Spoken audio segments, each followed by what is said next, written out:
My people, I am not an echo. I did not you. I am not an echo. Make una see President-elect and President Muhammad Buhari. Make you see them. I not be Anek, I not Anek. Make una watch this video from the beginning to the end. Make una see the way the political landscape have changed. Watch this video. See wetin Omobume talk. Make you see the way they analyze everything. That rising star Edo song, I beg. Watch Baba obedient. I salute you. Peter Obi. The Jagaba himself. Kataka. I beg. Make una watch out from the beginning to the end.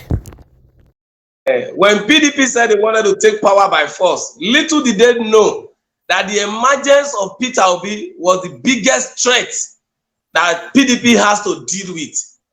And more also to that threat was the position of our faction led by His Excellency Governor Nyesom Wike, which we say and we demand for equity, justice, and fairness within the cabin of PDP.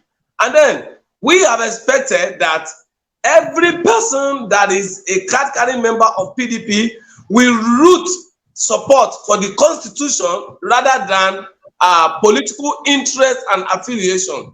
Now you would remember that when they now say PDP must get out of opposition, how did PDP find herself in opposition if not for the same man, Atiku Abubakar? And so for us, it was not about revenge.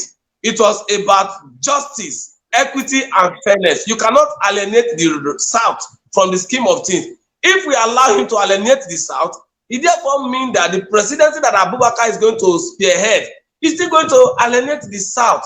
And so we looked at it. For me as a person, Mega Comrade, you will remember that in 2020, I took Asiwaju headlong. I fought with Asiwaju. I did a lot of things. Correct. But I came back to my table and I looked at it. What does Nigeria need now? They said Asiwaju is sick. I agree. Asiwaju is sick. Mega Comrade, every Nigerian is sick. I am sick too. I'm sick of a country with 49 discovered mineral resources and the people are living in abject poverty. I am sick of a country that is over 60 years and then there is no good motorable roads. 75% of our roads are bad. I am sick of a country without electricity supply. I am sick of a country where companies are going down the drain and investors are pulling out. Capital flight, brain drain, and all the rest of it. I am sick of a country with arid lands and then the people are hungry. So Asiwaju is sick of Nigeria too. And when they said all of this, I said, okay, let us go back to the table. I am a Lagosian. I stay in Lagos. I'm an Edo son. And by the years I have spent in Lagos, I can lay claim to being a citizen of Lagos. The same way, Mega Comrade can lay claim to being a citizen of America, at the same time be a citizen of Nigeria. So I am first an Edo son, a citizen, and also a citizen of Lagos by association and by residence. Now I look at the two of them. What Nigeria needs now is a leader that can build a team that can run. Don't forget, as corrupt as Olusegun Obasanjo was and still is, he built a very strong team. Where the Okonjo-Iweala came out from, Frank Nweke Jr., Jerry Gana, all the likes of them. This was sharp and smart brain. In that same time, we had Asiwaju Bola AHMED Tinubu, the first and only governor in Nigeria to run a state without allocation for months, leading to years, which Fatola came back to inherit. And then, after looking at this, I knew that there is only one man that can set up a workable committee or cabinet, and that person is Asiwaju.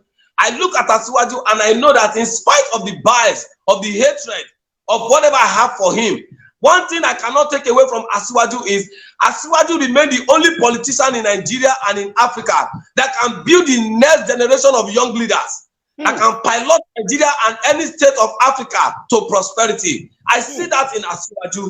And if the only thing I think I can permit him to give to Nigeria is credible leadership, I will allow that.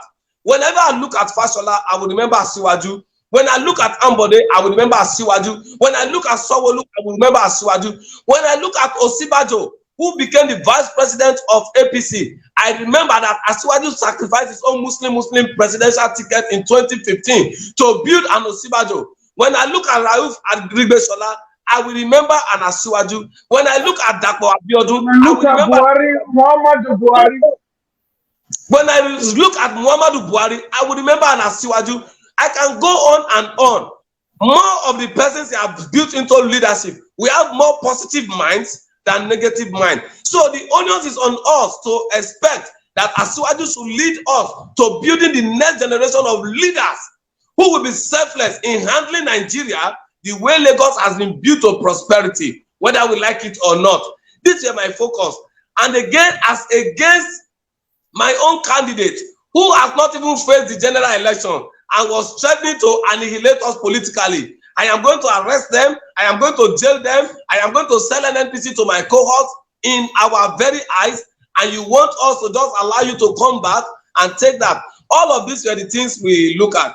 And then when people then begin to talk, one of the danger of the Obi presidential outing in 2023 is the fact that majority of the obedient people, they are not good critics. They are just political online babblers who come to insult anybody that has a decent view from whatever they believe, which is wrong. Politics is about marketing. You can package an excreta like a biscuit for people, and people will buy it. That is politics. But when I now feel that, why will Bishop be telling me to go and vote for Atiku?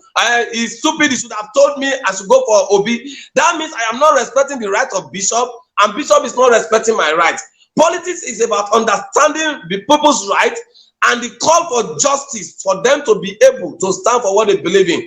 But one of the things that have gone wrong with the obedience movement is that 95% of those who are the apostles of obedience, they are just on social media to rant and to insult. Many of them did not even go home to vote. At least I can call many names who were blandishing Obi on the social media and were not at home to vote, among others. So these are the things. And if this movement must be sustained, the obedient team should go back to table and build upon the success. They should not look at it that they failed in 2023. No, they did not fail. They have created a third force, and that third force is coming out very, very strong. So they can sustain it, but they should eschew bitterness away from it. They should respect people's opinion that everybody cannot root for Obi. If the whole Nigerians root for Obi, that means something is wrong with Obi. That is not the truth. All of us cannot line up within one candidate. If we have one candidate, that means we are slaves to our conscience. So this is the uniqueness that this 2023 election has come to put to bear. And again, I want to sympathize with them. If you don't go to court, many lawyers will go hungry. They will not get money. Please, go to court and seek redress. Let the electoral act be reinterpreted. But I can tell you for free, like I said it before, Asiwaju will complete his 4 years. Asiwaju is a done deal for him. Thank you, sir. All right. You heard him. My people, my own, as an independent man with independent mind, my own is to observe and report. I was for certain agenda. I support Baba Asiwaju Bola Tinubu, and I also support Mr. Peter Obi. I know be a neck. I beg, share this video, like my page, like this video, follow me. Whenever I upload video, you will be the first one to be notified. And stay tuned for Edo Saga between Baba Osho, Obaseki, and Tinubu. Hey, while I don't come.